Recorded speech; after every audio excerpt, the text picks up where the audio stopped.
UMKM-nya Cemira ini. Cemira itu bergerak di UMKM apa?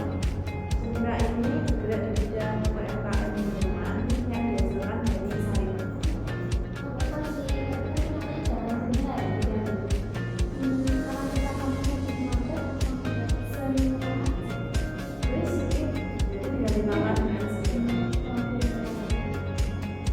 Mira itu buat apa ya? Ini dari tebu, jadi kayak tebu hijau itu kan di sekitar kita tebu dan ini untuk dijadikan apa? Nanti kita olah tebu itu menjadi minuman, jadi seperti sari tebu pada umumnya yang dijadikan es di pinggir jalan, tapi ini kita olah lebih lanjut lagi dan itu nanti bisa ditahan sampai sekitar 3 bulan dikemas ke dalam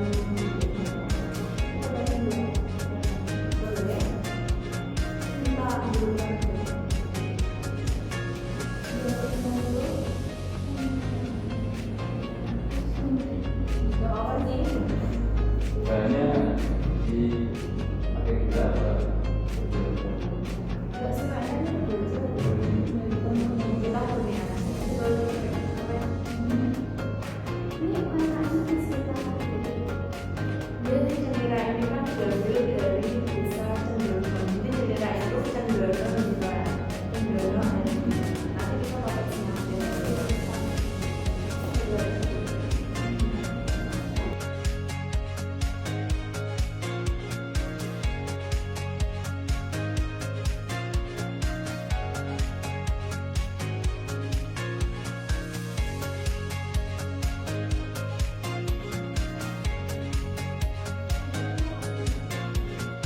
Assalamualaikum warahmatullahi wabarakatuh. Yang saya hormati Ibu Farida selaku dosen pengampu mata kuliah PBL Pesya dan Akuntansi Manajemen, serta Ibu Eti Putranti selaku dosen pengampu mata kuliah Komputer Akuntansi. Perkenalkan, kami dari program studi akuntansi Politeknik Negeri Malang. Pada kesempatan ini kami akan mempresentasikan hasil project based learning mata kuliah Pesya yang berjudul Perancangan dan Evaluasi Sistem Informasi Akuntansi Manufaktur berbasis Acquaret.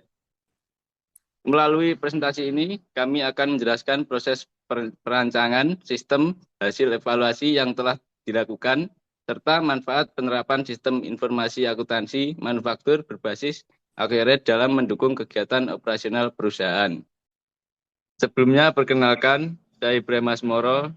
Dalam pengerjaan proyek ini, saya mengerjakan desain logo dan blueprint, serta menyusun bagian kendala implementasi dan solusi, evaluasi kualitas informasi dan keterbatasan sistem, serta membantu merapikan numbering dan membuat daftar isi agar dokumen lebih terstruktur dan mudah dibaca. Saya Diajeng Novita, bertanggung jawab dalam membuat flowchart, termasuk narasi. Saya juga bertanggung jawab dalam implementasi siklus penjualan, lalu simulasi keputusan, evaluasi kualitas informasi untuk keputusan, dan juga analisis kesesuaian sistem dengan kebutuhan nyata. Saya Naila Sakira Kolbi.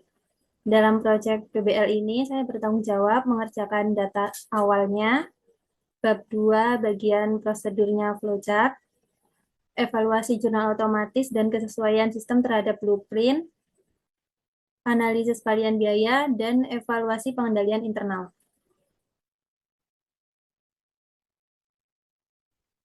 Saya Oktavia Dwi Putri. Pada proyek PBL ini saya berkontribusi pada pembuatan implementasi siklus pembelian, analisis margin kontribusi dan break even point, proses validasi sistem dengan mitra, dan mengerjakan implementasi sistem dalam Accurate, mengerjakan RPP, serta mengisikan pada bagian lampiran yang ada pada bagian bab 7.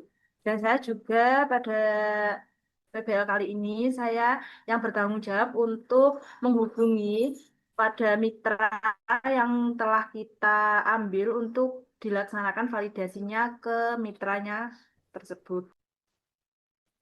Perkenalkan, nama saya Zulfa Yumna Khairunisa. Dalam pengerjaan proyek ini, saya mengerjakan seluruh bab 1, membuat bukti transaksi di bab 2, dan pada bab 4, saya mengerjakan prinsip umum implementasi sistem, serta implementasi siklus produksi. Untuk bab 5, saya bertanggung jawab pada subbab kelayakan data untuk analisis dan analisis harga pokok produksi. Selanjutnya, untuk bab 6, saya bertanggung jawab pada subbab rekomendasi pengembangan sistem. Baik, pada kesempatan ini saya akan menjelaskan sedikit mengenai profil usaha yang kita ambil. Usaha kami ini mengambil UMKM yang ada di Desa Cendono, yaitu produk cenira. Tetapi dari kelompok kami mengubah cenira itu menjadi namanya yaitu senira. Dan apa itu senira? Senira itu adalah minuman dari sari tebu yang dikemas dan bisa bertahan lama dalam bentuk kemasan botol. Untuk senira sendiri ini berdiri sejak tahun 2022 dan berlokasi produksinya itu di Jalan Semampir, Gang 5, nomor 25, Kota Kediri, Jawa Timur. Pada usaha ini, kami mempunyai slogan yaitu segarnya alami, manisnya murni. Karena apa? Karena senira ini berasal dari sari tebu asli dan tidak ada campuran atau bahan baku lain tambahan yang ada di minuman ini. Dari kami ini memproduksi pure dari sari tebu asli. Pada awal usaha ini, berdirinya ini adalah dengan adanya banyaknya tebu di Kabupaten Kediri maupun di Kota Kediri ini yang sangat banyak, dan kami memikirkan semua itu akan dijadikan apa selain dijadikan gula. Dan kami memutuskan untuk menjadikan minuman sari tebu yang sudah dikemas dalam bentuk botol. Dan kemasannya sendiri kita menyediakan ada dua kemasan, yaitu ukuran 250 ml serta 500 ml. Dan pemasaran produk kami sendiri bisa dilakukan secara online maupun secara offline. Untuk secara online bisa melalui e-commerce, mulai dari Shopee, TikTok Shop, maupun e-commerce yang lainnya. Untuk offline-nya sendiri bisa membeli secara langsung di tempat produksi kami dan bisa membeli pada tempat oleh-oleh.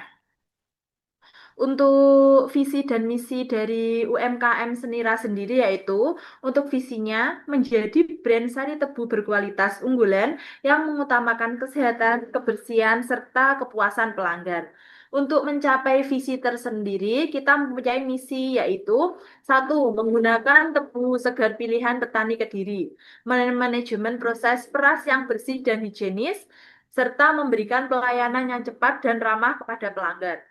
Untuk logonya sendiri, yaitu kita mempunyai makna dari logo UMKM Senira. UMKM logo ini dirancang dengan berbagai elemen simbol yang memiliki makna khusus. Senira ini sendiri kan terbuat dari tebu alami. Jadi kita memakai elemen batang tebu berwarna hijau. Itu melambangkan kesegaran, pertumbuhan, serta bahan baku utama yang kita buat, yaitu tebu hijau. Sehingga menunjukkan bahwa produk berasal dari tanaman tebu asli yang sehat dan dipanen berkualitas terbaik dari petani di Kediri ini.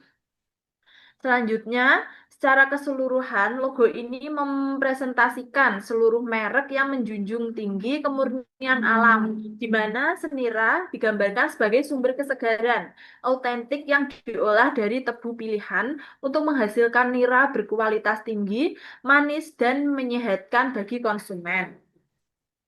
Pada UMKM kita ini, pada usaha kita, yaitu mempunyai struktur organisasi. Yang pertama ada pemilik usaha, ada bagian pembelian, bagian produksi, bagian SDM, bagian penjualan, serta bagian keuangannya tersendiri. Itu yang bisa saya sampaikan dari profil usaha UMKM Senira dari kelompok kami. Selanjutnya, saya akan menjelaskan secara singkat proses produksinya.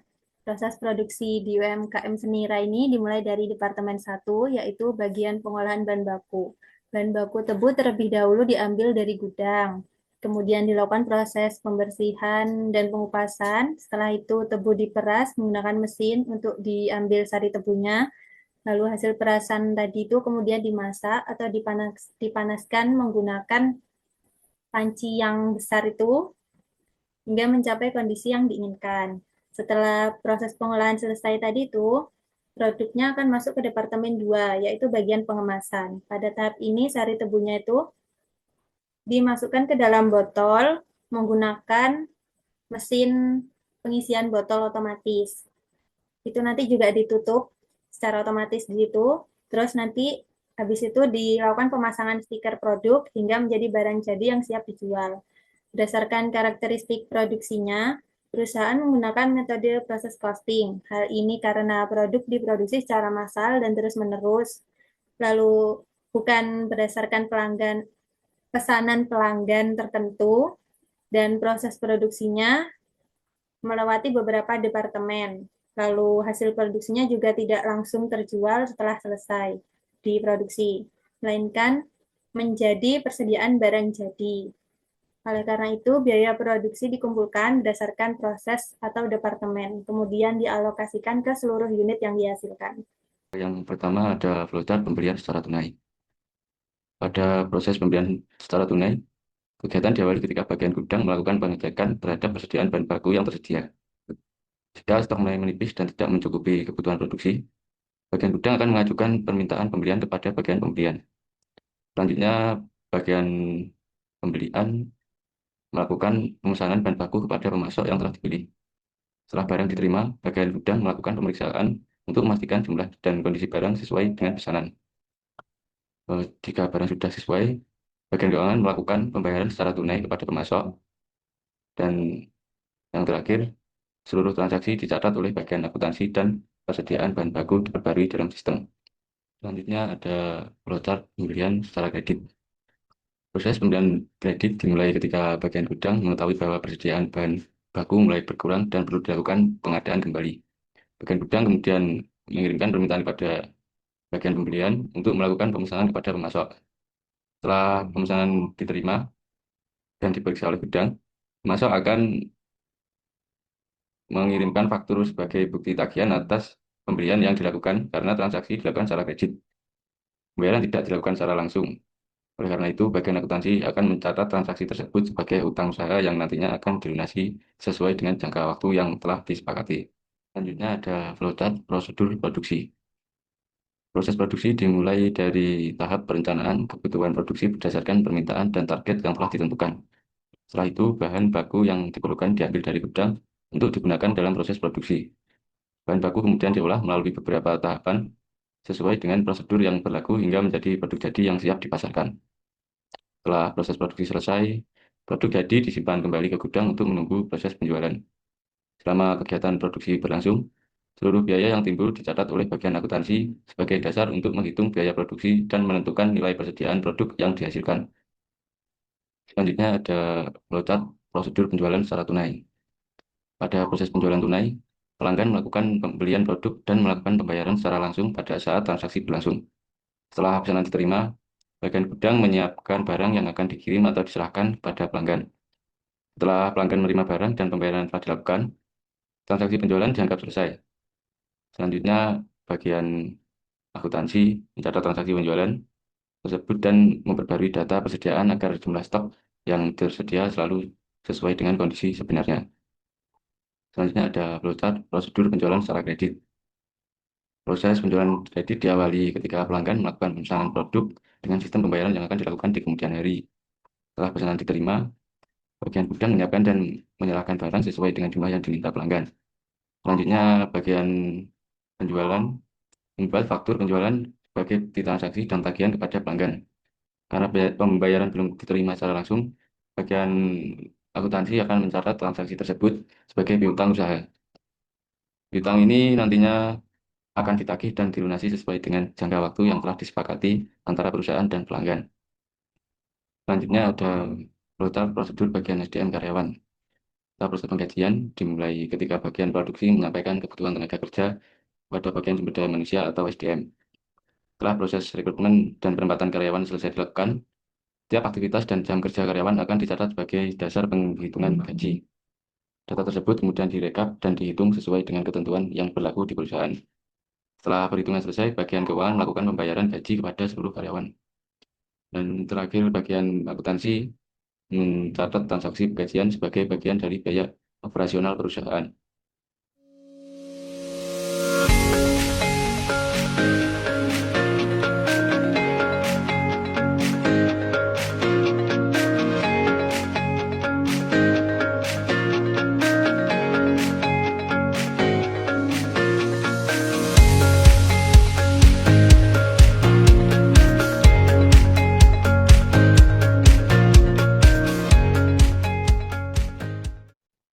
Pertama-tama, sebelum menggunakan fitur untuk melakukan pencatatan transaksi, kita mengisi data perusahaan dulu.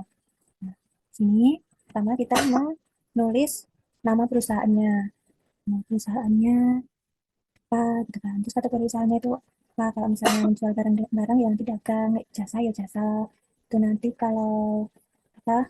Karena kelompok kami itu kan membuat minuman sari tebu lalu dijual, itu kan berarti manufaktur. Bidang usahanya nanti kita nanti dipilih order aja. Terus tanggal mulai data ini tanggal sebelum kita memulai transaksi, pencatatan transaksinya. Itu buat nanti pencatatan saldo awalnya. Periode akuntansinya itu nanti dari Januari sampai Desember, mata uangnya di rupiah.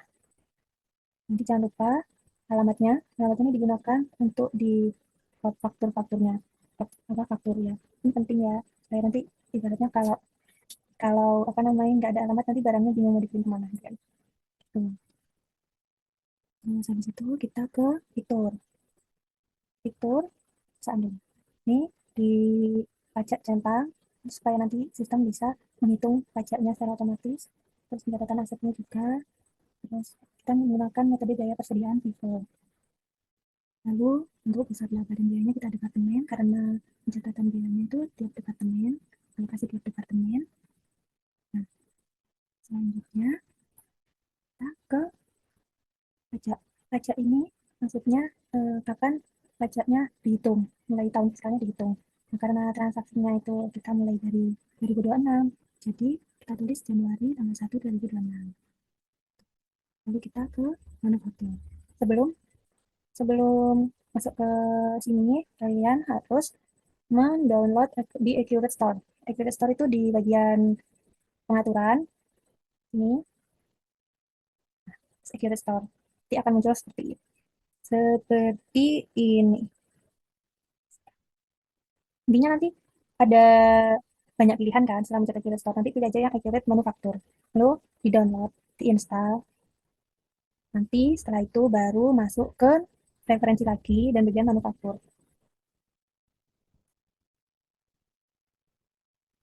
Nah, ini nggak usah dicentang ya, karena kita mestinya memakai bahan baku. Terus perintah kerja. Perintah kerja di sini kita pekerjaan dalam proses menggunakan akun persediaan dalam proses. Karena kelompok kami itu ada 2 departemen. Jadi satunya persediaan dalam proses departemen 1, yang lainnya persediaan dalam proses departemen 2. Nah, selanjutnya selisihnya nanti akan masuk ke asumsi biaya produksi. Tentang umur di sini, maksudnya sekali produksi itu kita membutuhkan berapa hari gitu. Nah, kelompok kami itu menggunakan 7 hari, jadi kita tulis di sini 7 hari. Karena presentasi penyelesaian barang setiap departemen itu kita langsung 100% presentasinya jadi, terus nanti ke departemen berikutnya itu juga 100%. Tuh. Berikutnya ada tahapan. Nah, karena kita menggunakan tahapan proses ya, karena kan dari departemen 1 ke departemen 2, itu kita juga menentukan tahapan prosesnya. Lalu kita juga menggunakan alokasi biaya, supaya kita tahu setiap departemen itu biayanya berapa. Kan beda-beda ya seharusnya setiap departemen. Gitu. Berikutnya. Oh ya, bagian fitur tadi ya, yang penjualan lupa. Jualan ini nanti dicentang yang bagian penawaran dan pesanan penjualan. Artinya biar sistem itu juga menginput pesanan penawaran dan pesanan penjualan dari pelanggan. Terus nanti juga menginput retur secara otomatis. Nanti misalnya harga atau ada diskon misalnya itu juga dicentang. Terus karena kita menggunakan tenaga penjual salesman di dalam transaksinya, jadi kita juga mencentang tenaga penjual. Terus Berikutnya ada jasa pengiriman. Karena kita itu ada yang pelanggannya itu rumahnya jauh gitu kan. Kita juga menetapkan jasa pengiriman gitu. Jadi menjadi biaya ongkir dari pelanggan. Nanti syarat pembayaran ini tuh termin seperti net 30, 2/10 gitu. Yang misalnya apa harus dibayar dalam jangka waktu 10 hari nanti dapat diskon 2%, kalau 2/10 gitu. Berikutnya ya pembelian. Sini kita juga melakukan pemesanan pembelian ke pemasok gitu. Jadi sistem kan bisa mencatatnya secara otomatis. Terus kita juga apa namanya mencentang ini pemasok lain ini juga untuk jaga-jaga kalau misalnya kita mau menambah pemasok lain selain yang diimpor. Nanti kita persediaan, kita menggunakan mencentang permintaan barang di sini. Maksudnya itu supaya kita nanti mendapatkan kayak kita bisa membuat permintaan ke gudang gitu. Nggak asal bahannya tuh dapat gitu. Terus multi gudang ini juga, jadi nanti gudangnya tuh bisa disimpan di berbagai gudang. Misalnya ada gudang A, gudang B gitu. Nah, karena kita tadi kan sudah mendapat manufaktur ya di Accurate Store. Jadi di sini tercentang otomatis. Berikutnya kita akan masuk ke akun perkiraan. Sini buku besar tadi ya di sini. Lalu pencet akun perkiraan. Sini kita akan memasukkan akun perkiraan beserta saldo awalnya. Kita di sini import data, nanti pilih Excel yang kami buat. Nanti itu Excelnya kalau tidak salah harus yang 2023 ya.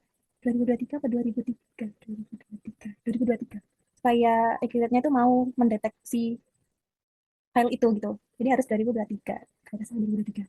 Tuh, nanti isinya berisi kode perkiraan, lalu ada nama akun-akunnya, tipe akunnya nanti masuk di apa, dan jangan lupa saldonya.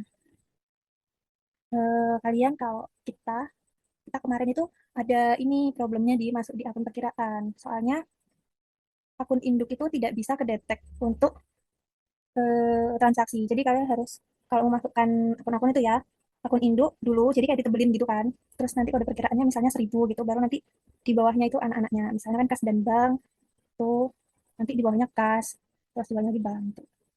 Kayak misalnya ini. Nah ini nanti kas dan bank ini kan menjadi induknya. Terus kas sendiri nanti jadi anaknya. Terus menjadi anak itu kayak gitu. Jadi problemnya kemarin banyaknya di situ.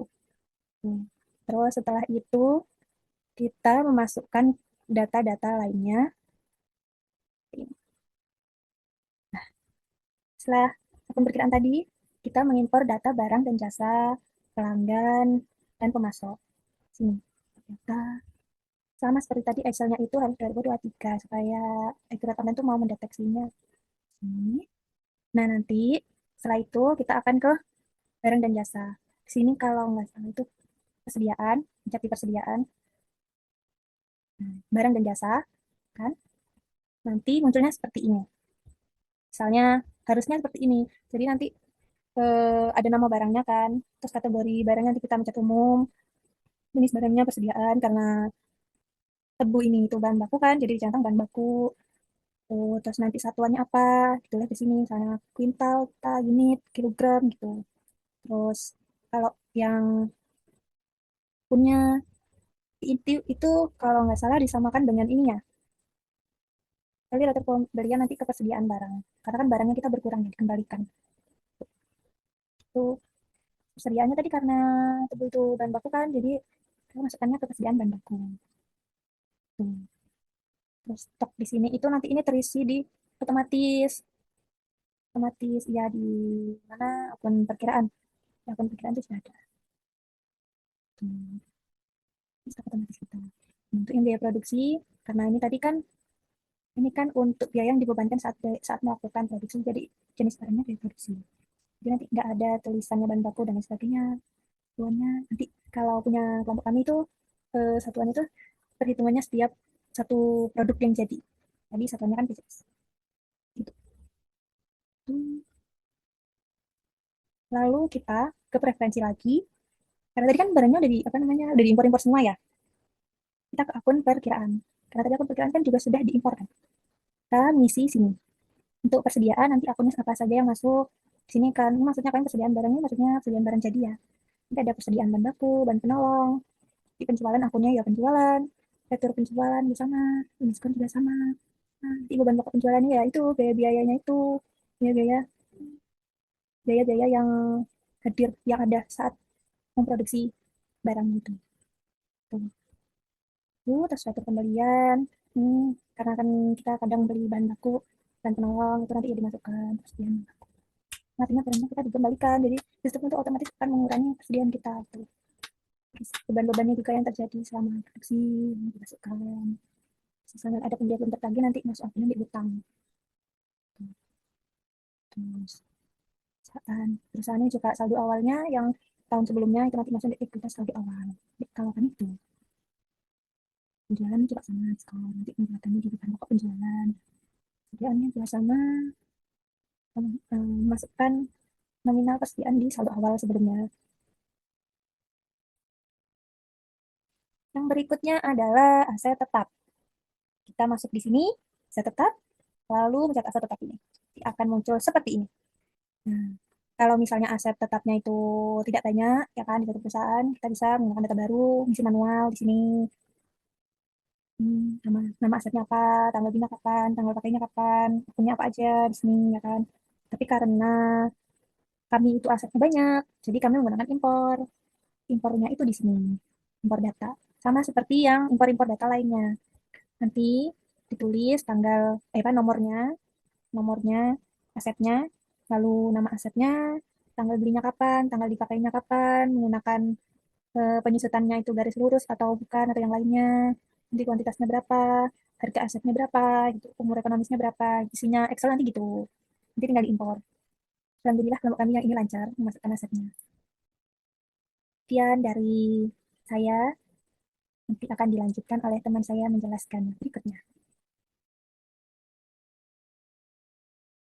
Baik, selanjutnya adalah siklus pembelian, di mana kami mengambil dua tipe atau dua jenis transaksi pembelian, yaitu pembelian secara tunai dan juga secara kredit. Langsung saja saya simulasikan terkait transaksi kredit. Nah, di sini dapat kita lihat pada transaksi tanggal 1 Januari 2026, perusahaan membeli 1.500 botol ukuran 250 mili dan 1.500 botol ukuran 500 mili ke pemasok, yaitu PT Kemasan Nusantara.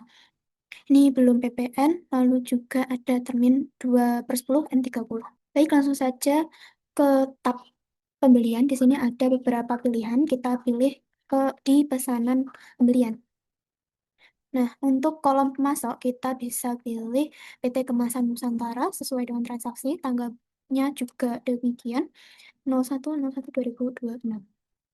Nah, untuk cari atau barang atau pilih barang dan jasa ini, kolom ini, bisa diklik bagian ini, search-nya, lalu pilih botol 250 mili, sesuai dengan pesanan kita, yaitu 1.500, dengan harga 2.500.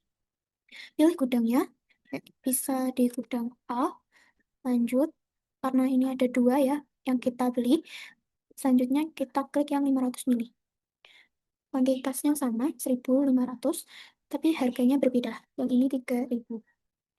Terus kita pilih gudangnya juga, kita lanjutkan. Nah, di bagian info lainnya kita klik, lalu syarat pembayaran kita ubah jadi 2/10 N30 sesuai terminnya tadi. Lalu untuk alamat kirim, bisa diklik bagian ini agar langsung memunculkan alamat kita secara otomatis. Nah, untuk info pengirim ini bisa diganti menjadi 01/01/2026. Setelah itu bisa diklik simpan. Nah, setelah disimpan bisa dilihat melalui tombol hijau ini, list hijau. Lalu kita klik transaksi tadi. Nah, di sini terlihat ada stempel, yaitu menunggu diproses gitu ya. Setelah melakukan pemesanan pembelian ini, pada tanggal 2 Januari, itu terdapat penerimaan barang. Nah, kita menerima barang, berarti kita catat di penerimaan barang ini. Lalu terima dari ini, pilih PT Kemasan Nusantara, tanggalnya 02/01/2026, sesuai dengan transaksi. Nomor terima bisa di sesuai transaksi ya. Terus barang yang diterima yaitu botol 250 mili sebanyak 1.500 pieces. Lalu juga ada botol 500 mili sebanyak 1.500 pieces. Sama. Untuk info lainnya ini bisa diganti bagian tanggal kirim. Jadi 01/01/2026. Setelah itu bisa disimpan. Setelah tersimpan, tampilan akan seperti ini. Pesanan kita sudah diterima nih, lalu kita buat faktur pembelian agar bisa mencatat nih, kita melakukan pembelian gitu ya. Nah, ini masuknya PT Kemasan Nusantara sama seperti tadi. Untuk tanggalnya 01/2026, sesuai transaksi, pilih atau cari barang, masih sama dengan tadi ya, kayak mirip-mirip. Harganya 2.500. Ini sudah, lanjut kan. Kita ulang lagi di 500 mili, harganya 3.000.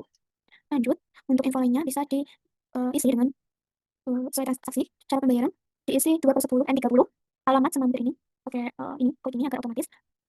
Oke, seperti itu. Selanjutnya bisa diklik tombol simpan. Nah, setelah berhasil disimpan, tampilan akan seperti ini. Ketika ada transaksi pelunasan, kita bisa pilih bagian proses ini, lalu pembayaran, klik pembayaran. Nah, di sini kita isi sesuai dengan instruksi, apakah dia di kas atau bank. Lalu dipilih, tanggal bayarnya diisi sesuai transaksi, misal 02/01/2026. Lalu bisa diklik hitung nilai pembayaran. Nah, seperti ini. Saya itu bisa diklik info lainnya, ubah bagian metode bayar, apakah dia tunai atau transfer bank, dan sebagainya. Ini ada beberapa macam metode ya.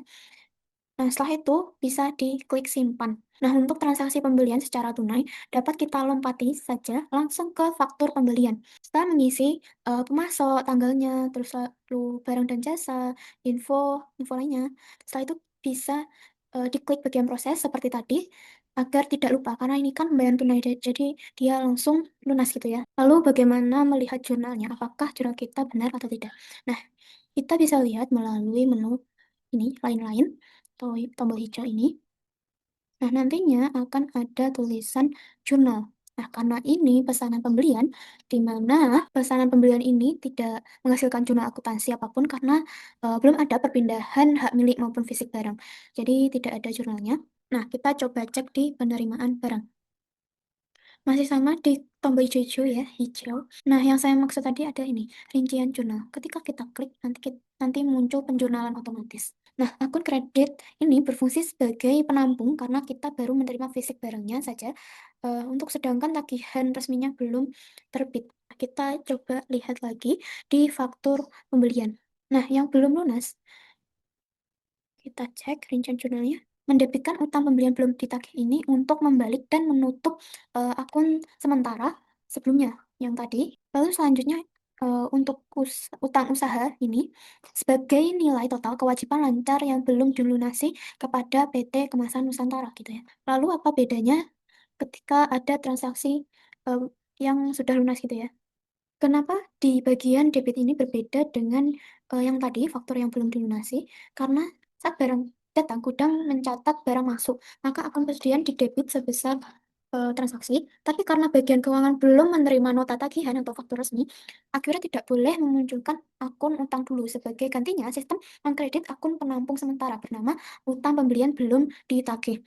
Nah, saat faktur diinput, begitu faktur tagihan resmi dari vendor masuk ke sistem, akun penampung tadi harus dihapus atau dibalik dengan cara didebit sebesar transaksi. Di saat yang sama, karena tagihan ini belum dibayar, barulah akurat memunculkan nilai kewajiban di utang usaha di posisi kredit gitu ya. Nah, kenapa jurnal yang udah lunas langsung ke utang usaha? Di transaksi tanggal 1 Februari ini, ada kasus ini, eh, kami menggunakan algo faktur pembiayaan langsung. Yang artinya di hari itu juga barang fisik datang bersamaan dengan nota tagihan atau langsung menginput fakturnya tanpa menarik data dari menu penerimaan barang terlebih dahulu. Karena barang dari tagihan diinput di saat yang sama, akhirat kami langsung memotong jalur mencatatnya akun penampung tadi. Nah, sistem langsung mencatat eh, persediaan bahan penolong di debit, lalu juga BPN di debit, dan yang akun di kredit itu utang. Jadi persediaan dan BPN masukkan pada utang usaha. Selanjutnya, jika ditinjau dari aspek pengendalian internal, kelompok kami tidak hanya fokus pada kecocokan angka, melainkan juga merancang tata kelola keamanan sistem operasional untuk UMKM sendiri. Nah, berdasarkan analisis sistem yang kami lakukan, kelompok kami merekomendasikan penerapan pembatasan hak akses di dalam database akurat online perusahaan untuk implementasi nyatanya nanti. Idealnya personal di bagian pembelian hanya diberikan wewenang khusus untuk membuat purchase order dan menginput faktur pembelian saja. Nah, akun tersebut harus dikunci secara sistem agar tidak memiliki otoritas untuk membuka mode kas satu bank, menginput kas keluar, atau melakukan pelunasan pembayaran. Nah, fungsi eksekusi dan pengeluaran kas tersebut harus diserahkan sepenuhnya kepada bagian keuangan. Pemisahan fungsi antara bagian operasional, pencatatan, yaitu pembelian, dan bagian pengeluaran aset, yaitu keuangan, ini sangat penting untuk menerapkan prinsip check and balance. Dengan rancangan pengendalian internal seperti ini, UMKM Senira kedepannya dapat meminimalkan risiko kecurangan, serta menghindari tumpang tindih wewenang di dalam sistem. Melakukan proses produksi dimulai dari standar biaya produksi terlebih dahulu. Pada ini kita memasukkan bahan baku dan biaya-biaya yang akan kita masukkan di standar biaya produksi. Kita contohkan yang sudah terupload pada tanggal 5 bulan 1 2026. Kita contohkan di tebu. Di tebu ini untuk harga realnya 117.600 dan harga standarnya di 120.000 per kuintalnya. Ini juga sama. Yang botol 250 ini harga realnya 2.450 dan harga standarnya di 2.500. Karena di produk kami terdapat dua macam produk, yaitu di antara botol 250 dan botol 500 ml. Ini juga sama. Untuk harga realnya 2.940 dan harga standarnya di 3.000. Untuk cara pengisiannya itu seperti ini. Tadi kan dimulai tanggal 5 bulan 1 2026. Kita pilih pada bagian contohnya di tebu. Nah, ini harga realnya langsung muncul dan kita masukkan di harga standarnya 120.000. Setelah itu kita klik lanjutkan dan seterusnya kita masukkan seperti itu. Setelah itu kita klik pada simpan. Selanjutnya kita masuk pada formula produksi. Di formula produksi ini kita terdapat dua produk, yaitu Senira ukuran 500 ml dan Senira ukuran 250 ml. Kita buka di Senira 500 ml. Di Senira 500 ml ini terdapat departemen 1 dan departemen 2. Untuk bahan bakunya sendiri ada botol 500 ml. Untuk satu botolnya itu di harga 3.000 dan tahapannya di departemen 2. Kita lanjutkan. Dan ini juga sama untuk gas LPG-nya membutuhkan satu botol itu sebanyak 0,001. Untuk yang stiker dan tebu itu juga sama. Terus untuk biayanya, biaya ini terdapat biaya gaji admin, biaya gaji manajer, biaya listrik, dan biaya perawatan mesin. Ini untuk satu botolnya membutuhkan biaya gaji admin sebesar 500 perak. Dan ini sama. Udah selesai. Terus kita buka yang Senira 250 ml. Untuk Senira 250 ml ini juga sama, terdapat dua departemen, yaitu departemen 1 dan departemen 2. Untuk bahan bakunya sendiri juga sama, tetapi perbedaannya di botol, yang tadi botol 500 ml, yang ini botol 250 ml. Untuk satu botolnya ini dengan harga 2.500. Dan untuk gas LPG-nya juga sama, membutuhkan 0,001.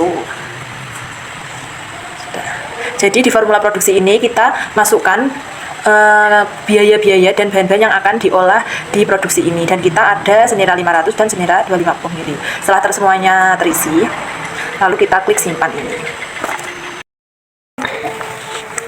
Setelah mengisikan formula produksi, kita mengisikan lagi di rencana produksi. Pada rencana produksi ini kita terdapat 4 batch, yaitu yang pertama itu ada batch 1.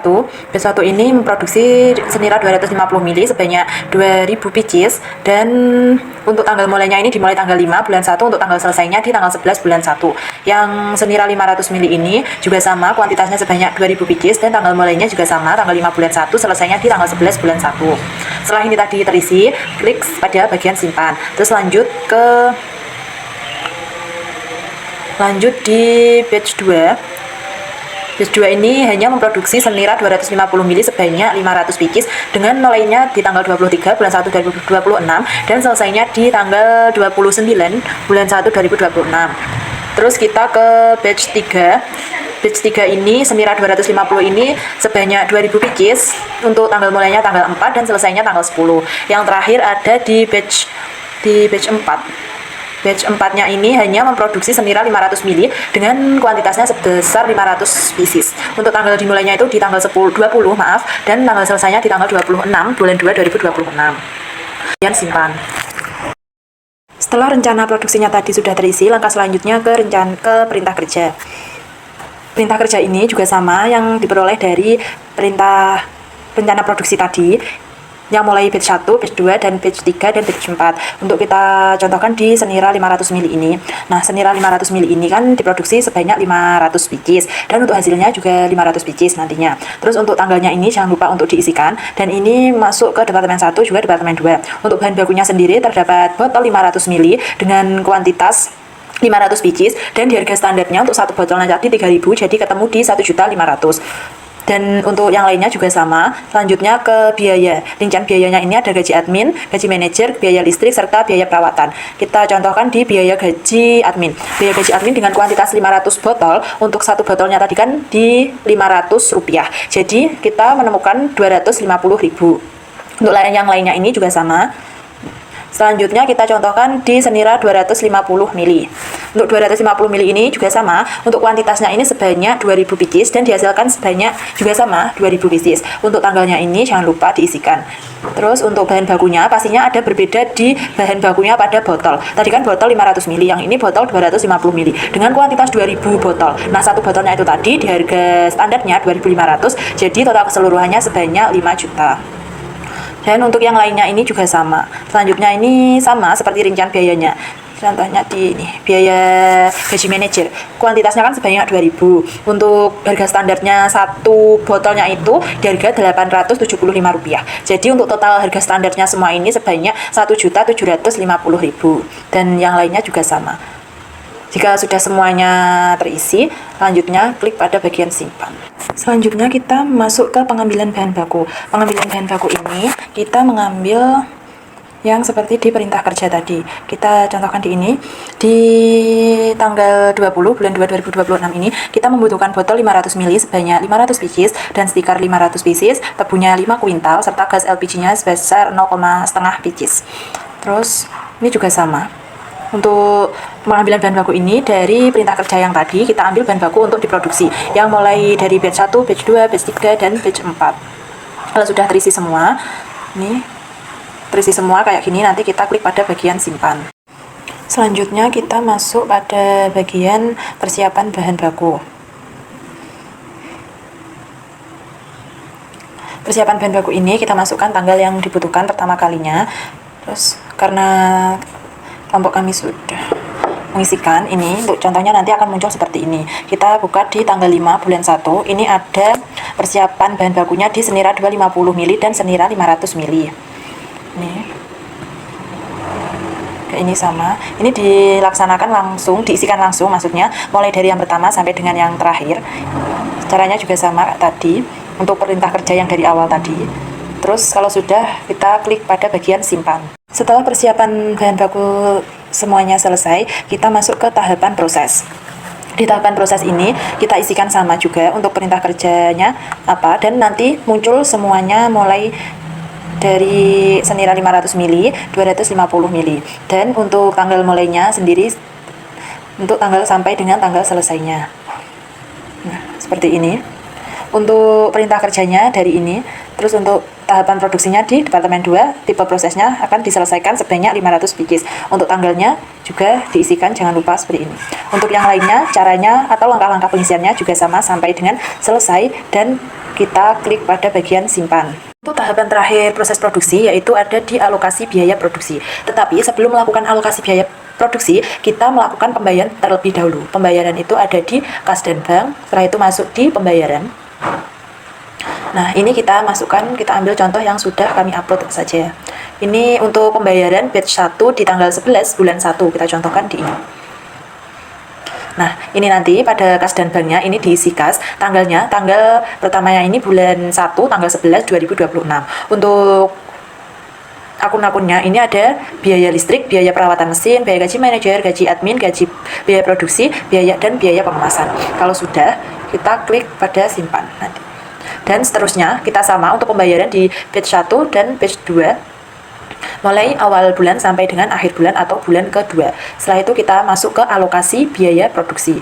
Pada alokasi biaya produksi ini kita di akhir bulan 1 tanggal 31 bulan 1 2026 ini kita masukkan di biaya gaji admin, gaji manajer, biaya listrik, biaya perawatan mesin sebesar ini.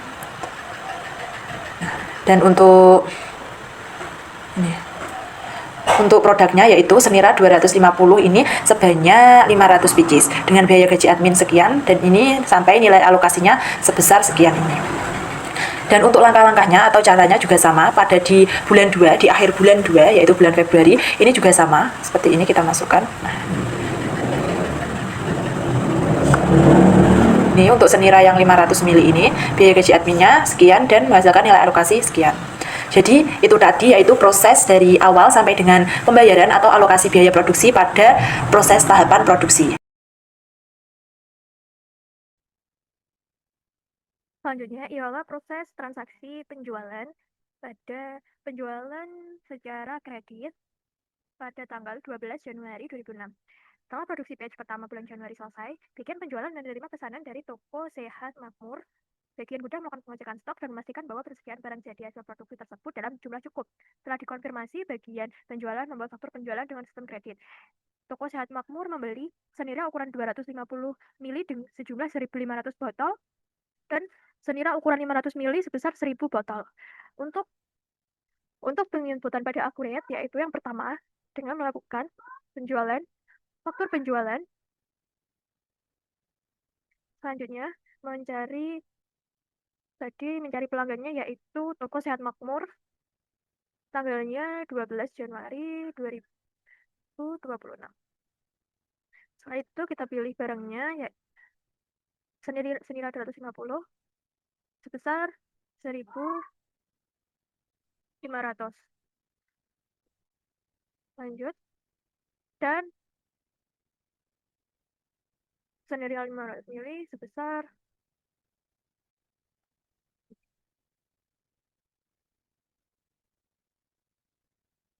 totalnya 43 juta, PPN-nya 4.730, totalnya yaitu 47.730.000.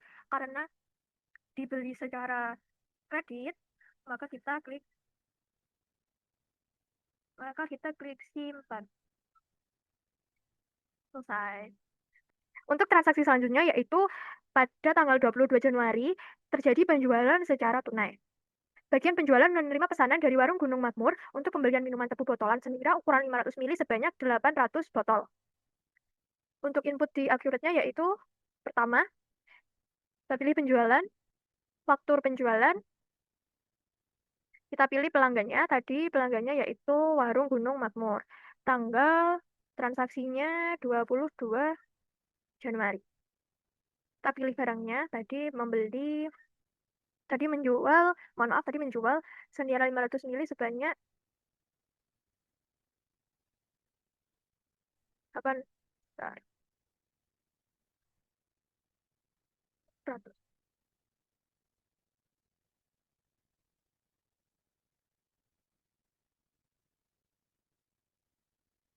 Karena ini dibeli secara tunai, maka kita langsung proses pembayaran.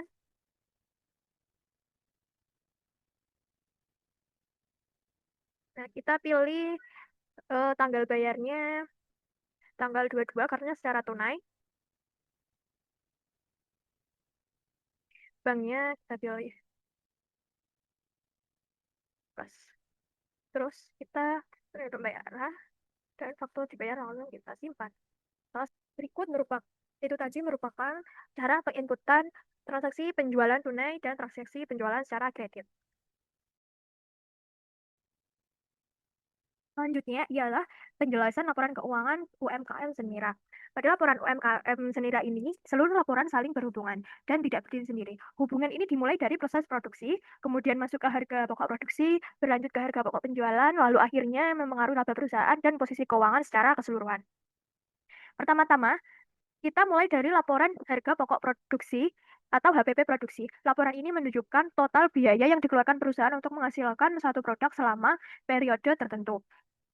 Biaya produksi ini terdiri dari biaya bahan baku langsung dan biaya overhead pabrik seperti biaya listrik, biaya gaji manajer, biaya gaji admin, dan biaya perawatan mesin. Pada Januari, total harga pokok produksi mencapai sekitar 28,2 juta 221 juta sekian. Sedangkan pada bulan Februari mencapai 28.125.000 sekian. Nilai ini menunjukkan bahwa biaya produksi perusahaan relatif stabil. Artinya, setiap produk yang dihasilkan membutuhkan biaya tertentu sebelum siap dijual. Semakin besar biaya produksi yang dikeluarkan, maka semakin besar juga biaya yang harus ditutup melalui penjualan produk. Biaya produksi ini kemudian berkaitan langsung dengan laporan laba rugi.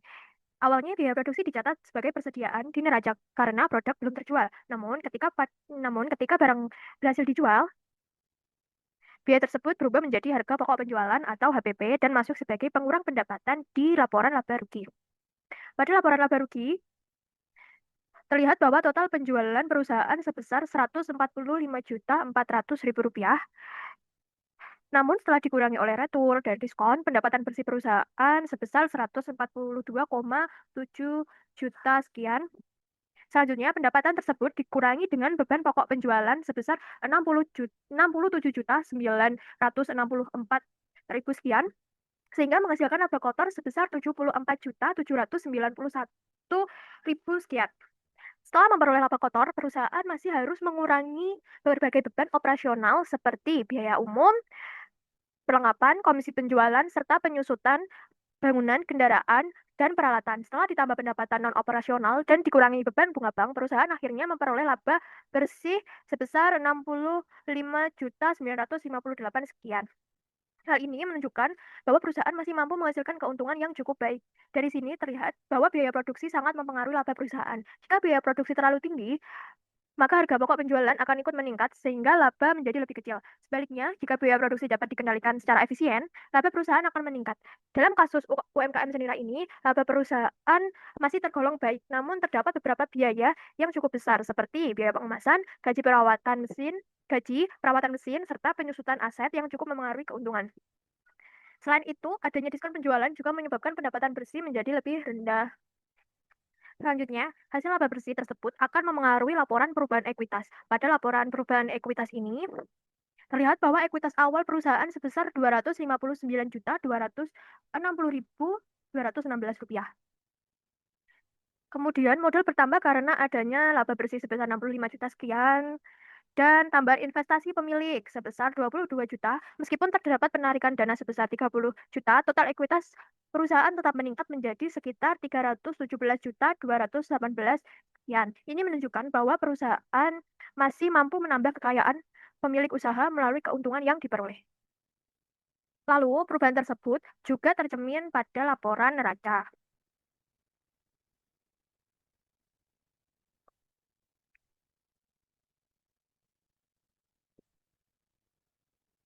Laporan neraca ini digunakan untuk melihat posisi keuangan perusahaan pada periode tertentu yang terdiri dari aset, kewajiban, dan ekuitas. Pada akhir Februari 2026, total aset perusahaan mencapai sekitar 359 juta, 9 sekian. Aset terbesar berasal dari kas dan aset tetap seperti bangunan, kendaraan, serta peralatan. Sementara itu, total kewajiban perusahaan sekitar 42.683 sekian, yang berasal dari utang usaha dan utang bank. Di sisi lain, ekuitas perusahaan mencapai 317.218.000 sekian. Kondisi ini menunjukkan bahwa perusahaan memiliki posisi keuangan yang cukup baik karena total aset lebih besar dibandingkan kewajibannya. Kemudian, seluruh aktivitas penerimaan dan pengeluaran uang tercatat dalam laporan arus kas.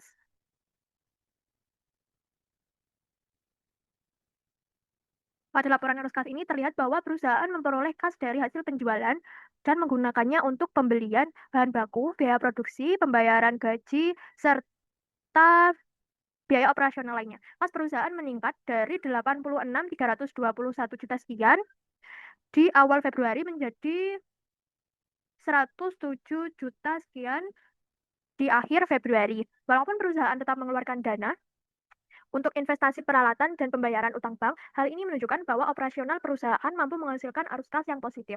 Jadi, dapat disimpulkan bahwa seluruh laporan keuangan saling terhubung. Laporan harga pokok produksi menunjukkan biaya untuk menghasilkan barang, kemudian biaya tersebut masuk ke laporan laba rugi sebagai harga pokok penjualan. Laba yang dihasilkan kemudian masuk ke laporan perubahan ekuitas dan memperkuat modal di neraca, sementara pergerakan uang tunainya tercatat pada laporan arus kas. Dengan kata lain, seluruh laporan keuangan memberikan gambaran menyeluruh mengenai kondisi dan kinerja usaha Zenira. Pertama, kita masuk ke biaya standar. Biaya standar merupakan biaya yang telah ditetapkan sebelumnya sebagai acuan dalam proses produksi berdasarkan estimasi penggunaan bahan baku, tenaga kerja, dan biaya overhead pabrik. Biaya ini digunakan perusahaan untuk menentukan besarnya biaya yang harus dikeluarkan dalam menghasilkan suatu produk, sehingga dapat membantu dalam pengendalian biaya serta evaluasi efisiensi produksi. Pertama, kita akan ke kartu biaya standarnya. Ini nanti berisi rincian biaya standar dari setiap komponen produksi, meliputi biaya bahan baku, tenaga kerja langsung, dan biaya overhead pabrik. Karena usaha kita itu ada dua, yang satu itu produk Zenira untuk 250 mili, yang kedua itu ada 500 mili. Yang pertama ini kartu biaya standar untuk Zenira 250 mili, itu rinciannya begini. Total bahan bakunya itu untuk satu produksi itu kita membutuhkan 650 ya. Dengan tenaga kerja langsungnya itu kita ada 2 departemen, jadi ada produksi dan pengemasan. Di total itu jadinya 1.900 rupiah. Dengan total overhead pabrik keseluruhan ini yaitu 7.745 rupiah. Sebelumnya data-data yang kami pakai di sini itu menggunakan data yang di accurate, itu kami gunakan sebagai data aktual. Jadi nanti untuk data biaya standarnya akan kami lebihi. Lalu berikutnya ini ada kartu biaya standar untuk ukuran 500 mili. Perbedaannya di sini terletak pada biaya tebunya, bahan bakunya. Dengan memproduksi satu unit itu membutuhkan 1.300. Terus di sini bedanya juga di overhead pabriknya, bagian bahan penolong, di bagian botol. Jadi total overhead pabriknya di sini itu 8.245 rupiah. Lalu kita akan ke analisis varian biaya. Analisis varian biaya itu dilakukan untuk mengukur sejauh mana efisiensi operasional perusahaan dibandingkan dengan standar yang telah ditetapkan. Sebelumnya tadi kan saya bilang standarnya ini kita akan menggunakan asumsi dilebihkan dari biaya aktual. Yang pertama ini rinciannya, analisis varian produk untuk Zenira 250 mili. Dengan outputnya kita itu aktualnya 2.500. Standar kuantitasnya ini 1 kilo. Yang dipakai ini aktualnya ini dalam satu periode, yaitu bulan Januari dan Februari. Ini harga standarnya untuk tebunya itu 700, dengan aktualnya itu 600, sehingga standar yang totalnya itu jadinya 2.500. Total biaya aktualnya jadi 750. Biaya standar yang diperkenankan itu 1.750. Ini dalam perhitungan satu periode ya. Nah, bisa langsungnya juga sama. Ini rincian biayanya. Overheadnya juga sama. Ini. Nah, selanjutnya kita akan menganalisis bahan bakunya. Di sini. Nah, di sini tertera total varian bahan bakunya itu favorable, yang berarti menguntungkan. Untuk varian harganya di sini juga favorable. Favorable sebesar 125.000. Hal ini disebabkan oleh keberhasilan tim dalam pengadaan mendapatkan harga aktual untuk bahan bakunya itu lebih rendah daripada harga standarnya. Dampaknya nanti perusahaan berhasil menekan pengeluaran kas untuk perolehan material awal. Lalu di sini ada varian penggunaan atau usage variance. Di sini juga tertera favorable sebesar 875.000 rupiah. Nah, di sini itu menguntungkan karena bahan baku aktualnya itu lebih rendah daripada biaya standarnya, bahan baku standarnya. Dampaknya terjadi efisiensi penggunaan sumber daya yang signifikan yang meningkatkan margin laba kotornya. Selanjutnya itu ada analisis tenaga kerja langsung. Sini kita melihat perbedaan tarif aktual dan tarif standar, selisihnya ya kan. Terus membandingkan tenaga kerja, biaya tenaga kerja standar dengan biaya tenaga kerja aktual. Sini untuk mengevaluasi penggunaan tenaga kerjanya dalam produksi. Nah, di sini juga analisisnya, ini kan total variannya juga favorable. Varian tarifnya atau upahnya juga favorable sebesar Rp80.000. Ini dikarenakan penggunaan tenaga kerjanya lebih hemat dibandingkan yang standar. Dibandingkan biaya standarnya itu sebesar 1.700 untuk aktualnya. Dampaknya biaya yang dikeluarkan untuk tenaga kerja ini menjadi lebih rendah daripada yang ditetapkan. Terus di sini ada varian efisiensi. Di sini juga favorable sebesar Rp427.500. Di sini dikatakan favorable karena kan produktivitas pekerjanya lebih tinggi. Di mana jam aktualnya itu hanya membutuhkan 400 jam dari standarnya, dari biaya standar yang ditetapkan. Dampaknya, proses produksi berjalan lebih cepat dan efisiensi tanpa mengurangi jumlah produksinya. Berikutnya adalah analisis overhead pabrik. Ini dilakukan untuk membandingkan biaya overhead pabrik standar dengan yang aktual. Sini terlihat total varian overhead-nya itu unfavorable, tidak menguntungkan. Terus varian pengeluarnya itu juga unfavorable sebesar Rp3.533.500. Nah, di sini itu yang variabel tadi itu sebesar Rp3.533.500 itu karena tarif aktualnya overhead itu melampaui tarif standar, makanya dikatakan tidak menguntungkan. Nah, itu terus akibatnya kan menjadi total variannya tadi itu unfavorable, sehingga menggerus keuntungan, kayak memotong keuntungan yang sudah didapat dari efisiensi bahan baku dan tenaga kerja tadi. Lalu berikutnya itu ada fixed overhead. Sini, nah di sini itu selisihnya di sini terteranya favorable, varian pengeluaran untuk overhead tetap favorable sebesar Rp38.212.500. Nah, di sini dikatakan favorable sekian, itu karena kan realisasi pengeluaran biaya tetap bulanan itu di bawah anggaran, di bawah biaya standar yang ditetapkan. Dampaknya itu ada penghematan pada pengeluaran biaya tetap. Ya, terus habis itu selanjutnya ada FOH, volume variance. Di sini, nah ini kan unfavorable. Unfavorable-nya itu sebesar Rp42.090.625. Ya. Nah, hal ini terjadi itu karena meskipun produksinya berjalan selama sebulan ini menghasilkan 2.500 unit, tapi masih jauh dari kapasitas maksimal yang dianggarkan dalam UPIN. Karena harusnya itu kita itu produksi 4.000 kan. Terus masih ada sisa gitu kan, masih ada yang menganggur. Jadi biaya tetap per unit produksi menjadi lebih tinggi secara relatif karena adanya kapasitas yang menganggur.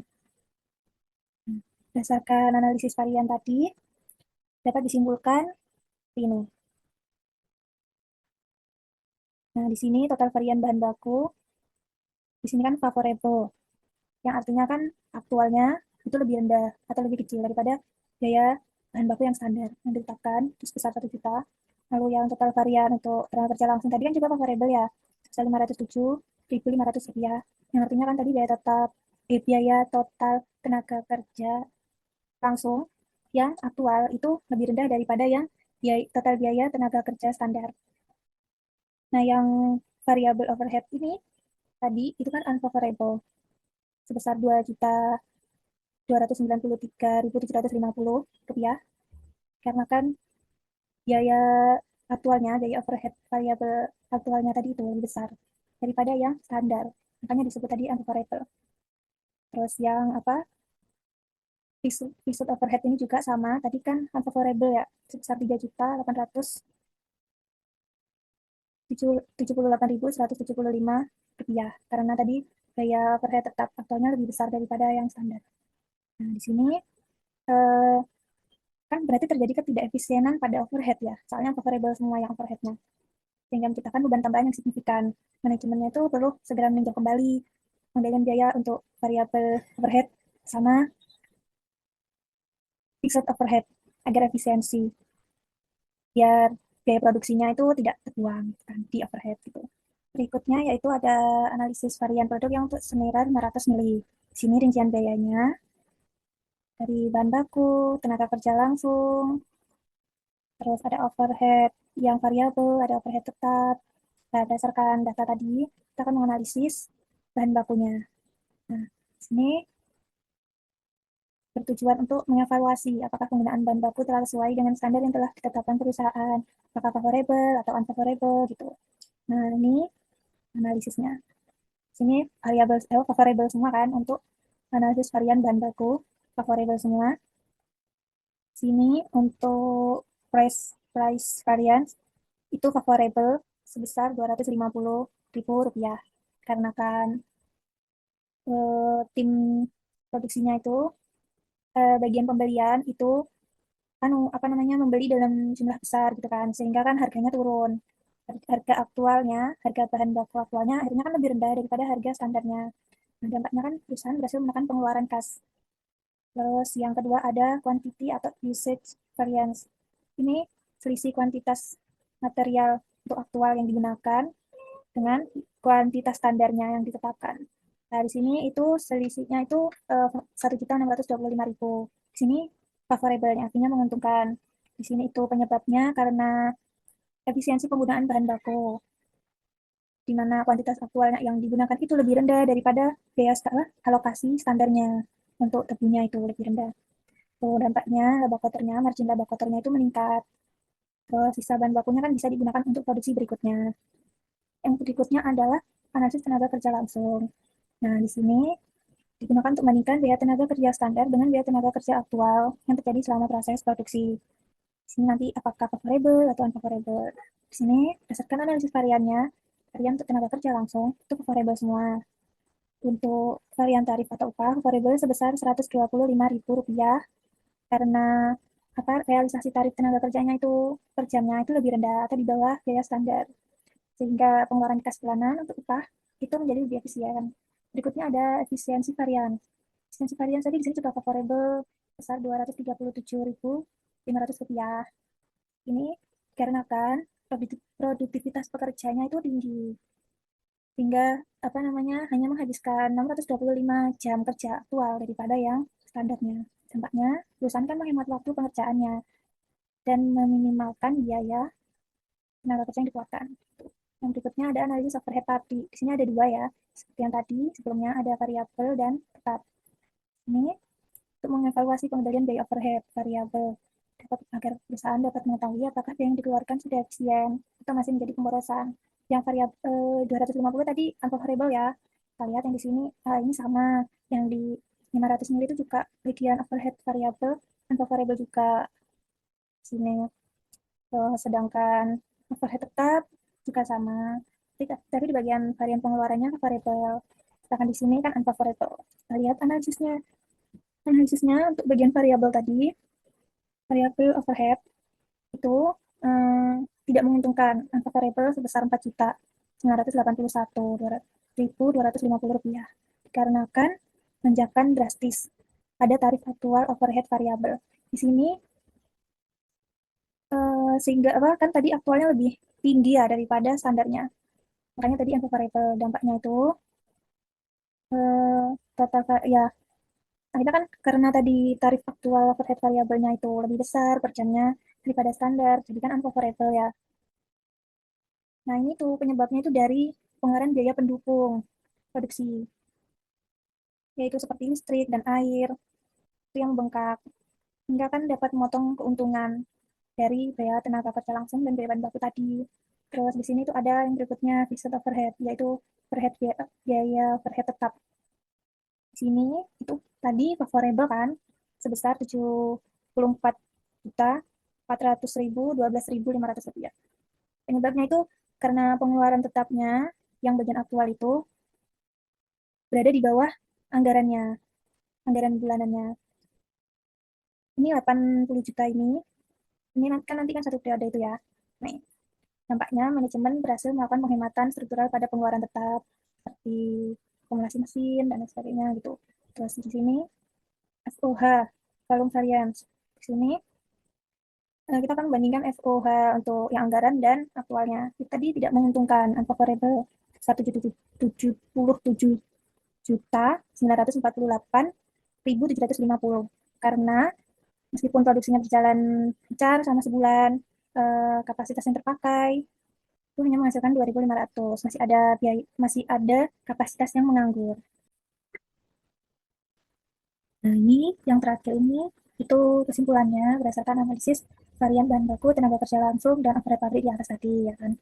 Di sini kan tercantum total varian bahan itu favorable sebesar Rp1.875.000, yang artinya total biaya bahan baku aktual itu lebih kecil daripada yang standar. Lalu yang kedua ada total varian tenaga kerja langsung, itu favorable juga, yang artinya itu total biaya tenaga kerja langsung aktualnya itu lebih rendah daripada yang distandarkan. Sedangkan untuk variabel overhead itu unfavorable sebesar Rp4.230.000, yang artinya total biaya overhead variabel aktualnya itu lebih besar daripada biaya standar sehingga unfavorable. Nah, total varian reset overhead atau overhead tetap itu juga unfavorable sebesar Rp3.536.250.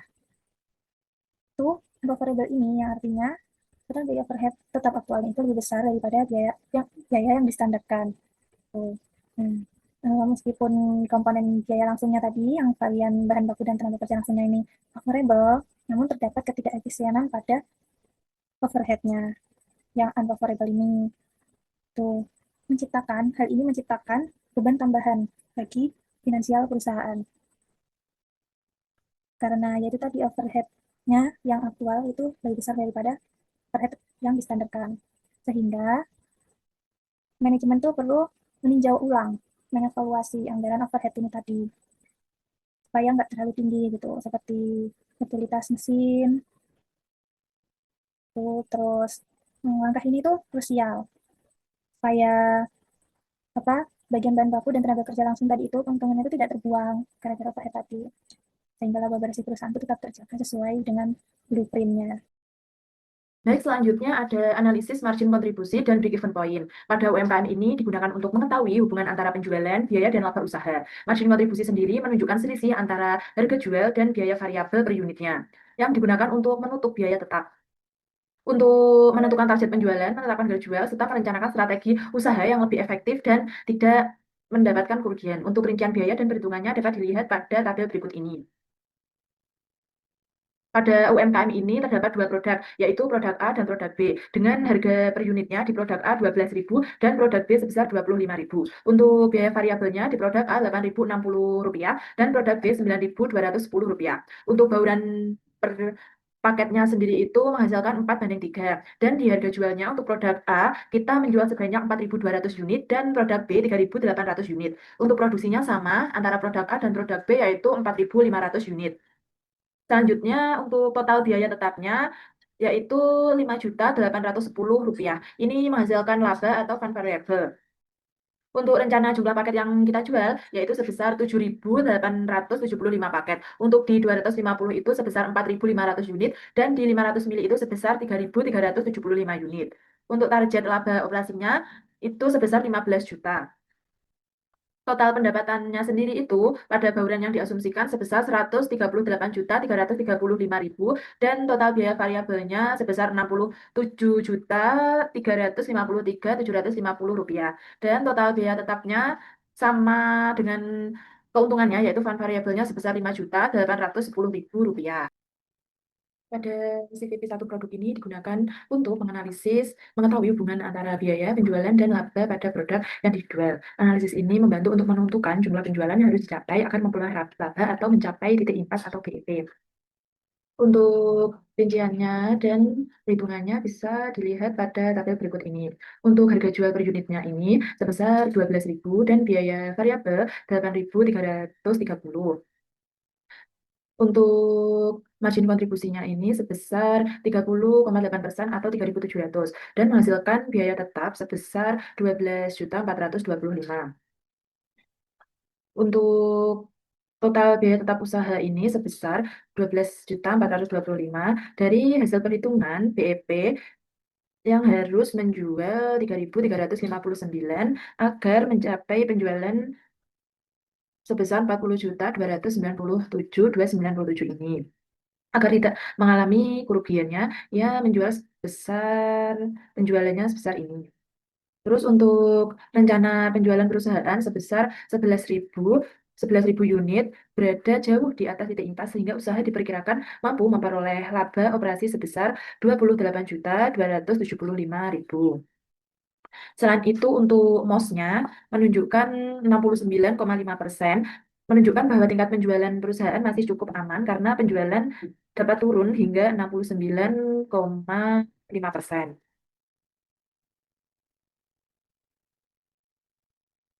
Jadi untuk total margin kontribusinya ini sebesar 1,4. Yang selanjutnya ada IPP multi produk. Ini juga sama untuk digunakan mengetahui hubungan antara biaya, penjualan, dan laba pada beberapa produk yang dijual. Dengan CPP multi produk ini, UMKM dapat merencanakan target penjualan dan strategi usaha agar lebih efektif dan serta mengetahui keuntungan dan mengetahui titik impas atau BEP dari seluruh produknya. Untuk perhitungan sendiri, bisa dilihat pada tabel berikut ini. Pada produk A dan produk B dengan bauran penjualan sales mix masing-masing memiliki margin kontribusi sebesar Rp3.940. Sedangkan produk B memberikan margin kontribusi sebesar Rp15.790.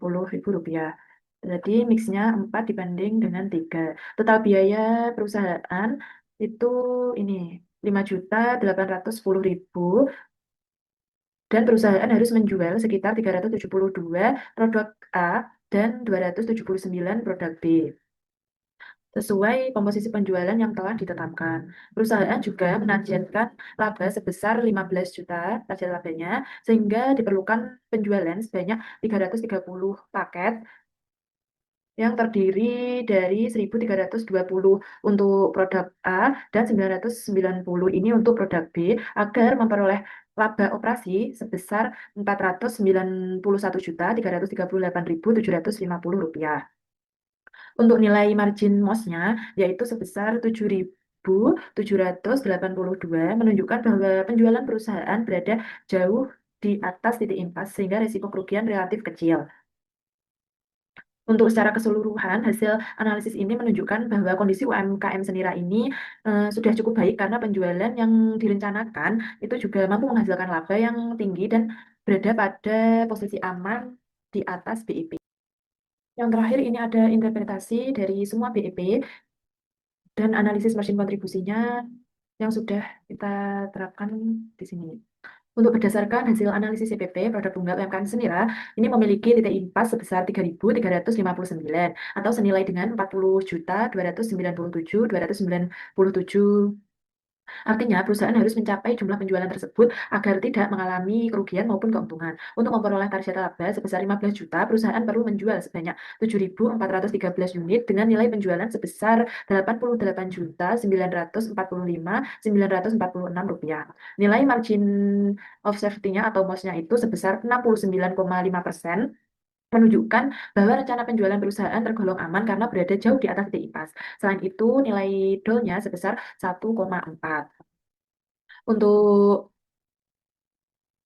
hasil analisis CPP multiproduknya yaitu Sari Tebu memiliki BEP sebesar 93 paket, penjualan dengan komposisi 372 unit produk A dan 279 produk B. Untuk mencapai target 15 juta tadi, perusahaan perlu menjual 330 paket yang terdiri dari 1.320 unit produk A dan 990 unit produk B. Untuk penjualan produk dengan margin kontribusi lebih tinggi meningkat, maka laba perusahaan juga akan semakin lebih besar. Oleh karena itu, perusahaan perlu menjaga komposisi penjualan produk agar keuntungan usaha dapat tetap optimal.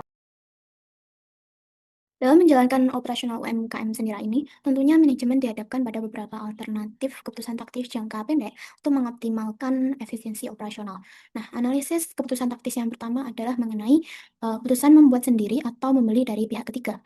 Nah, di sini kami menganalisis alternatif untuk produk minuman Sari Tebu atau Senira ini ukuran 250 mili dengan volume atau jumlah unit yang dibutuhkan itu sebanyak 2.500 unit per bulan. Berdasarkan perhitungan biaya relevan kami membandingkan seluruh pengeluaran jika memproduksi sendiri, mulai dari biaya bahan baku, lalu juga tenaga kerja langsung, overhead variabel, overhead tetap, dan juga terhadap harga penawaran dari pihak ketiga atau supplier luar. Hasil analisis merekomendasikan UMKM Senira ini untuk tetap memproduksi sendiri atau make karena total biaya produksi internal kita terbukti jauh lebih murah dan hemat dibandingkan harus membeli jadi dari luar. Selain itu juga dengan produksi sendiri kita bisa menjaga kualitas produk sari tebu agar tetap konsisten dan memastikan mesin produksi di pabrik berjalan secara optimal. Baik, analisis keputusan taktis yang selanjutnya atau yang kedua ini berkaitan dengan pesanan khusus. UMKM Senira mendapat penawaran pesanan di luar penjualan reguler sebanyak 500 botol ukuran 250 mili. Karena pesanan khusus ini, pelanggan meminta harga yang lebih murah di bawah harga normal, serta juga meminta tambahan kemasan khusus untuk souvenir. Nah, untuk mengambil keputusan, kami cek dulu kapasitas produksi perusahaan itu masih ada untuk produksi ini atau tidak. Nah, saat ini Senira masih memiliki kapasitas menganggur, yakni 1000 pieces, lumayan cukup besar, sehingga pesanan khusus ini dipastikan tidak akan mengganggu pemenuhan kota atau jumlah untuk pelanggan reguler lainnya atau yang biasanya. Nah, setelah dihitung, menggunakan analisis biaya relevan, harga tawar dari pelanggan tersebut ternyata masih menghasilkan margin kontribusi yang positif, yang artinya pesanan ini masih memberikan keuntungan tambahan bagi perusahaan. Oleh karena itu, rekomendasi bagi manajemen adalah menerima pesanan khusus ini karena terbukti mampu menambah laba total penjualan tanpa mengganggu pasar reguler. Berikutnya adalah analisis keputusan taktis tentang mempertahankan atau menghapus lini produk. Nah, di sini kami mengevaluasi kinerja keuangan antara produk botol 250 dan 500 mili. Jika melihat kondisi di lapangan, varian botol 250 ini sebenarnya kurang laku dan juga terkait laba bersihnya itu sangat sedikit jika dibandingkan dengan yang ukuran 500 mili. Nah, hal ini membuat manajemen berpikir untuk menghapus saja varian 250 agar bisa fokus ke ukuran 500 mili. Namun, secara strategis bisnis, menghapus varian 250 ini sangat beresiko menurunkan penjualan varian 500 mili. Mengapa? Karena kedua ini saling melengkapi. Pelanggan yang awalnya ingin membeli porsi kecil untuk konsumsi langsung atau pun anak-anak bisa jadi malah batal membeli produk Senira sama sekali dan pindah ke kompetitor jika ukuran 250 ini tidak ada. Selain risiko kehilangan pelanggan, hasil perhitungan akuntansi manajemen juga menunjukkan bahwa varian 250 ternyata masih menghasilkan margin keuntungan yang positif. Oleh karena itu, rekomendasi yang paling tepat bagi manajemen adalah tetap mempertahankan kedua ukuran produk tersebut. Analisis keputusan taktis yang terakhir ini adalah pilihan antara menjual langsung atau mengolahnya lagi. Nah, analisis ini bermula dari tantangan di lapangan. Jika kita hanya menjual minuman sari tebu biasa, keuntungan yang didapat cenderung tipis dan perputaran pasarnya begitu-begitu saja. Nah, oleh karena itu, muncul ide kreatif untuk mengolah sebagian sari tebu tersebut menjadi produk yang punya nilai jual lebih, yang yaitu gulali. Nah, di sini kami mengevaluasi apakah strategi diversifikasi ini secara akuntansi benar-benar menguntungkan atau tidak. Nah, caranya kami membandingkan beberapa tambahan uang yang akan kita dapatkan dari menjual gulali. Tentunya dikurangi dengan modal atau biaya tambahan yang harus dikeluarkan untuk proses pengolahannya. Nah, berdasarkan data hitungan di sini, jika sari tebu ini diproses menjadi gulali, perusahaan justru bisa mendapatkan tambahan keuntungan bersih sebesar 8.977.000 karena untung tambahan jauh lebih besar daripada modal tambahannya. Maka rekomendasi terbaik untuk UMKM Senira ini adalah mengolahnya lebih lanjut atau proses starter. Nah, langkah ini sangat tepat untuk memperluas variasi produk sekaligus mendongkrak keuntungan total usaha kita. Nah, setelah kita membedah 4 keputusan taktis tadi, sekarang kita masuk ke bagian analisis sensitivitas operasional UMKM Senira. Nah, di bagian ini, kelompok kami ingin menguji nih, seberapa kuat dan tahan bisnis Senira ini jika kedepannya terjadi perubahan situasi di pasar, seperti adanya persaingan harga, kenaikan bahan baku, atau perubahan volume penjualan. Nah, di skenario pertama ini, jika terjadi penurunan harga jual sebesar 5%, di lapangan kondisi ini bisa saja terjadi jika kita terpaksa bersaing harga atau sedang mengadakan promo diskon. Efeknya, harga produk Senira ukuran 250 mili akan turun dari 12.000 menjadi 11.400 yang otomatis membuat margin keuntungan kita per botol jadi makin sempit. Dampaknya, titik impas atau BEP kita akan menjadi naik. Nah, artinya kita dipaksa harus menjual lebih banyak botol hanya untuk menutupi total biaya tetap perusahaan yang sebesar 5.810.000 tadi. Nah, kesimpulannya, strategi diskon ini sangat berisiko memangkas keuntungan kita secara drastis, kecuali kalau diskon tersebut sukses memicu lonjakan penjualan yang tinggi, yaitu di atas 15%. Nah, pada skenario kedua ini, jika biaya variabel kita naik sebesar 10%, ini adalah risiko yang sangat nyata di lapangan. Misalnya, kalau harga bahan baku tebu tiba-tiba melonjak, atau harga modal untuk botol dan stiker di pasaran sedang tidak stabil. Jika biaya-biaya ini naik 10%, dampaknya akan langsung terasa pada simulasi pembuatan produk gulali kita. Nah, lonjakan biaya ini akan langsung menggerus perkiraan keuntungan bersih awal kita yang sebesar 8.977.000 menjadi lebih rendah. Akibatnya, margin keuntungan usaha jadi lebih tipis dan bisnis kita bakal lebih rentan merugi jika harga di tingkat pemasok terus berubah-ubah. Yang terakhir adalah skenario jika volume penjualan berhasil naik sebesar 20%. Nah, kondisi ini sangat mungkin dicapai jika pemasaran kita sukses atau ada musim ramai gitu. Nah, kabar baiknya bisnis Senira ini sangat siap menghadapi lonjakan ini karena kita punya kapasitas menganggur yang memadai. Dari kapasitas maksimal mesin kita yang sebesar 10.000 unit. Saat ini rencana produksi baru terpakai 9.000 unit, masih sisa 1.000 unit. Nah, melalui efek operating leverage, kenaikan penjualan sebesar 20% ini bakal sangat menguntungkan. Kita bisa memaksimalkan semua alat dan aset tetap yang ada tanpa perlu menambahkan biaya operasional tetap lagi. Nah, hasilnya, keuntungan bersih total perusahaan dipastikan akan melonjak sangat signifikan. Selanjutnya ada validasi sistem. Berdasarkan hasil validasi yang dilakukan pada UMKM Senira, sistem informasi akuntansi yang dirancang telah sesuai dengan kebutuhan operasional usaha. Sebelum menggunakan sistem ini, sebagian besar aktivitas pencatatan masih dilakukan secara manual, sehingga proses pengolahan data membutuhkan waktu yang lebih lama dan berpotensi menimbulkan kesalahan catatan. Setelah diterapkan upgrade online, berbagai proses bisnis seperti pembelian, produksi, penjualan, hingga penyusunan laporan keuangan dapat dilakukan secara lebih terintegrasi dan efisien. Selain mempermudah pencatatan transaksi, sistem ini juga membantu pemilik usaha memperoleh informasi yang lebih akurat dan tepat sehingga dapat digunakan sebagai dasar dalam pengambilan keputusan bisnis. Untuk kesimpulannya, hasil perancangan dan implementasi yang telah dilakukan dapat disimpulkan bahwa sistem informasi akuntansi yang telah diterapkan mampu mendukung kegiatan operasional UMKM Senira secara lebih efektif dan efisien. Sistem ini tidak hanya membantu mempercepat proses pencatatan dan pengolahan data, tetapi juga meningkatkan ketepatan informasi yang dihasilkan. Dengan adanya sistem yang terintegrasi, pengendalian internal perusahaan menjadi lebih baik dan penyusunan laporan keuangan dapat dilakukan dengan lebih cepat, akurat, serta sesuai dengan kebutuhan manajemen dalam mengambil keputusan. Pada sistem Accurate, UMKM Senira ini telah membantu pencatatan transaksi dan pelaporan keuangan secara terintegrasi. Namun, masih terdapat beberapa kelemahan pengendalian internal yang perlu diperbaiki. Evaluasi ini menunjukkan bahwa hak akses sistem masih berpotensi terlalu luas sehingga meningkatkan risiko perubahan data tanpa pengawasan. Selain itu, pemisahan tugas belum optimal karena satu orang masih dapat menangani beberapa fungsi sekaligus, seperti pada pembelian, pencatatan, hingga penerimaan kas, yang meningkatkan risiko kesalahan dan kecurangan.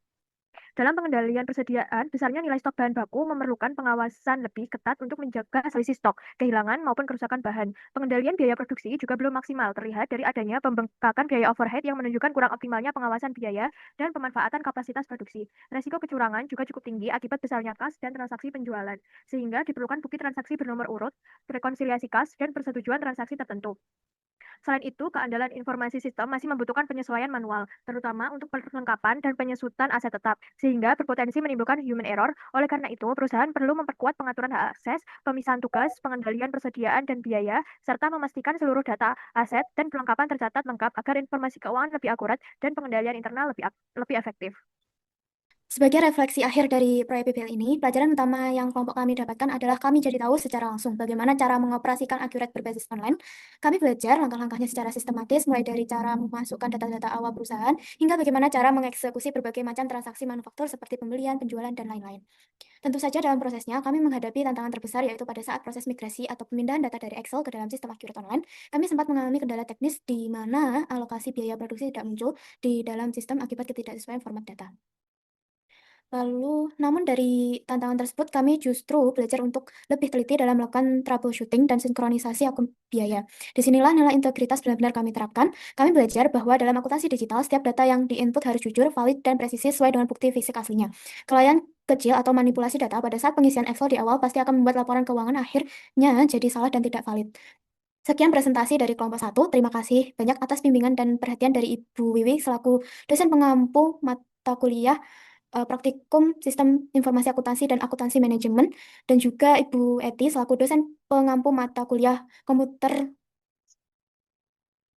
Akuntansi, serta teman-teman semua. Terima kasih dan sampai jumpa.